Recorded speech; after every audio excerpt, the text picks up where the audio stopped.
Well, I wanted to address something that's new to the campaign for Kamala Harris. She said that she's going to give out 1 million loans to Black-owned small businesses up to $20,000. Now, let's take a look at that. Now, we know that throughout history, or throughout the last 60 years anyway, we have been promised things from the Democrat Party, many things that they were not able to deliver on and things that they never had any intention on delivering on. So let's look at this.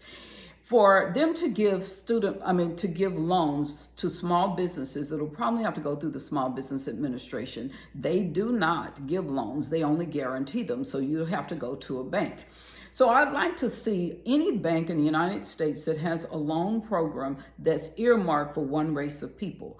I'd like to see how they're going to circumvent the Civil Rights Act of 1964 in order to give loans to just one race of people. Now, again, they expect us to drink that Kool-Aid and think that they're going to do something for us, just for Black people, that's unconstitutional. I'd like to know how they're going to circumvent the U.S. Constitution to give loans just to Black small businesses. What are they going to do when a Hispanic woman goes to apply for it, or an Asian woman, or a white woman? What are they going to do? Are they going to say you don't qualify because you're the wrong race? I promise you that banks are going to step back and like, what? So again, are we drinking that Kool-Aid? And let's look at something else. You know, in the last election, Joe Biden said that he was going to forgive student loans if you voted for him. And so right now, if you Google student loan forgiveness and the Biden administration, you know what you're going to see? You're going to see the Biden administration has forgiven all of these student loans. But let me tell you something that happened.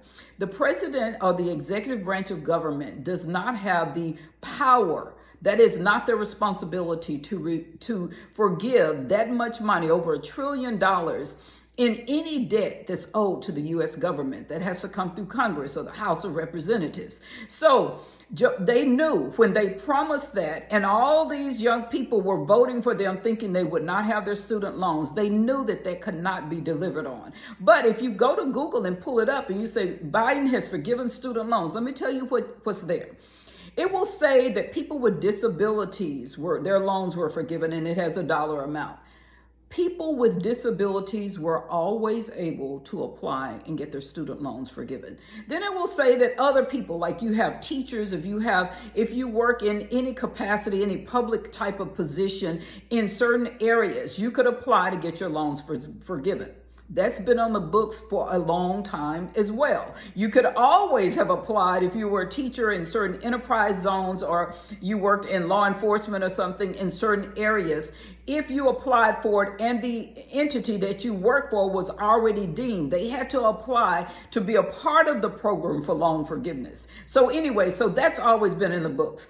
If you have paid on a loan for 20 years, that's also something that will come up on how many people Biden has forgiven their loans who paid on their loans for 20 years.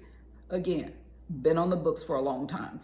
So Black people, we were bamboozled again. All of you went and voted for this person that made your eggs $8 a dozen, but you thought you were going to get your loans forgiven, and nothing changed. Black people, wake up. We've heard these stories over and over and over.